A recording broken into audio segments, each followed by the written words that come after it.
غزوہ بدر۔ جب مسلمان ہجرت کر کے مدینہ چلے گئے اور خوشگوار ماحول میں لوگوں کو اسلام کی دعوت دینی شروع کی اور دور دور اس کا چرچا ہونے لگا تو لوگ اسلام میں داخل ہونے لگے۔ چنانچہ مسلمانوں کی اس بڑھتی ہوئی تعداد کو دیکھ کر کفار مکہ اپنے لیے خطرہ محسوس کرنے لگے، اس لیے انہوں نے مسلمانوں کو صفحہ ہستی سے مٹانے کے لیے ایک تجارتی قافلہ کو ابو سفیان کی سرپرستی میں سرمایہ لگا کر ملک شام بھیجا تاکہ اس کی آمدنی سے بھاری جنگی ساز و سامان خرید کر مسلمانوں سے فیصلہ کن جنگ کی جائے۔ جب رسول اللہ صلی اللہ علیہ وسلم کو یہ خبر ملی کہ ابو سفیان ایک بڑے تجارتی قافلہ کو لے کر شام سے مکہ واپس آ رہا ہے جس میں جنگی سامان بھی ہے، تو آپ صلی اللہ علیہ وسلم نے صحابہ کو آگے بڑھ کر اس قافلہ کو روکنے کا حکم دیا۔ مسلمانوں کی اس پیش قدمی کی خبر ملتے ہی ابو سفیان نے مدد کے لیے قریش مکہ کو اطلاع دی۔ اس خبر کو سنتے ہی قریش مکہ ایک بڑا لشکر لے کر مقابلہ کے لیے نکل پڑے۔ ابو سفیان حالات کو سمجھتے ہوئے راستہ بدل کر اپنے تجارتی قافلہ کے ساتھ ساحلی راستہ سے حفاظت کے ساتھ مکہ پہنچ گیا۔ ادھر قریش مکہ اور مسلمانوں کے لشکر کا میدان بدر میں آمنا سامنا ہوا، جس کے نتیجے میں جنگ بدر کا واقعہ پیش آیا۔ ستون کا رونا۔ رسول اللہ صلی اللہ علیہ وسلم مسجد نبوی میں کھجور کے ایک ستون سے سہارا لگا کر خطبہ دیا کرتے تھے۔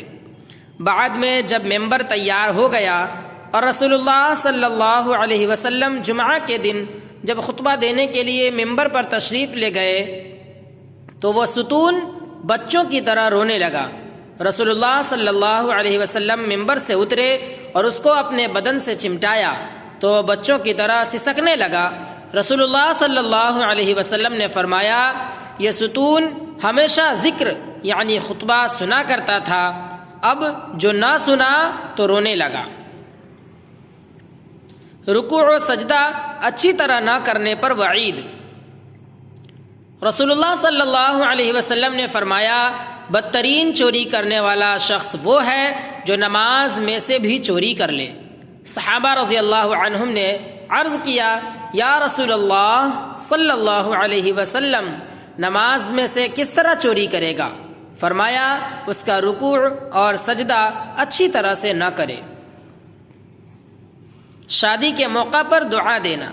جب کوئی شادی کرتا تو رسول اللہ صلی اللہ علیہ وسلم اس کو مبارکبادی پر یہ دعا دیتے، بارک اللہ لک وبارک علیک وجمع بینک فی خیر۔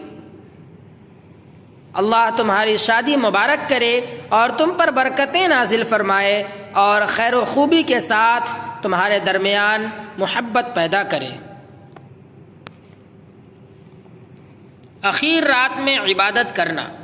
رسول اللہ صلی اللہ علیہ وسلم نے فرمایا، ہر رات میں جب رات کا آخری تہائی حصہ باقی رہ جاتا ہے تو اللہ تعالیٰ پہلے آسمان پر تشریف لاتے ہیں اور یہ اعلان کرتے ہیں کہ کون ہے جو مجھ سے دعا مانگے اور میں اس کی دعا قبول کروں، اور کون ہے جو مجھ سے سوال کرے اور میں اس کو عطا کروں، اور کون ہے جو مجھ سے مغفرت طلب کرے اور میں اس کو معاف کر دوں۔ اللہ کی آیتوں کو نہ ماننا۔ قرآن میں اللہ رب العزت ارشاد فرماتا ہے، ہر اس جھوٹے گنہگار کے لیے بڑی تباہی ہوگی جو اللہ کی آیتوں کو سنتا ہے جب وہ اس کے سامنے پڑھی جاتی ہے، پھر بھی وہ تکبر کرتا ہوا اپنے کفر پر اسی طرح اڑا رہتا ہے گویا اس نے ان آیتوں کو سنا ہی نہیں۔ تو آپ ایسے شخص کو دردناک عذاب کی خبر سنا دیجیے۔ جو کچھ خرچ کرنا ہے دنیا ہی میں کر لو۔ قرآن میں اللہ تعالیٰ ارشاد فرماتا ہے، ہم نے تم کو جو کچھ دیا ہے اس میں سے خرچ کرو اس سے پہلے کہ تم میں سے کسی کو موت آ جائے اور پھر موت کو دیکھ کر کہنے لگے کہ اے میرے رب، تو نے مجھ کو اور تھوڑے دنوں کی مہلت کیوں نہ دی تاکہ خوب خرچ کر کے نیک لوگوں میں شامل ہو جاتا۔ جنتی عورت کی خوبصورتی۔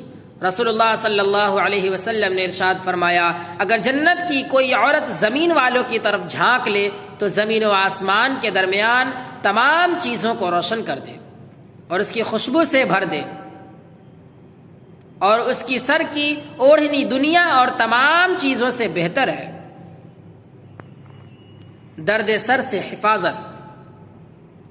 رسول اللہ صلی اللہ علیہ وسلم نے فرمایا، حمام یعنی غسل خانہ سے نکلنے کے بعد قدموں کو ٹھنڈے پانی سے دھونا درد سر سے حفاظت کا ذریعہ ہے۔ نبی صلی اللہ علیہ وسلم کی نصیحت۔ رسول اللہ صلی اللہ علیہ وسلم نے ارشاد فرمایا، جو بندہ یہ چاہتا ہے کہ اللہ تعالیٰ رنج و مصیبت کے وقت اس کی دعا قبول کرے تو اس کو چاہیے کہ آرام و راحت میں بھی خوب دعا کیا کرے۔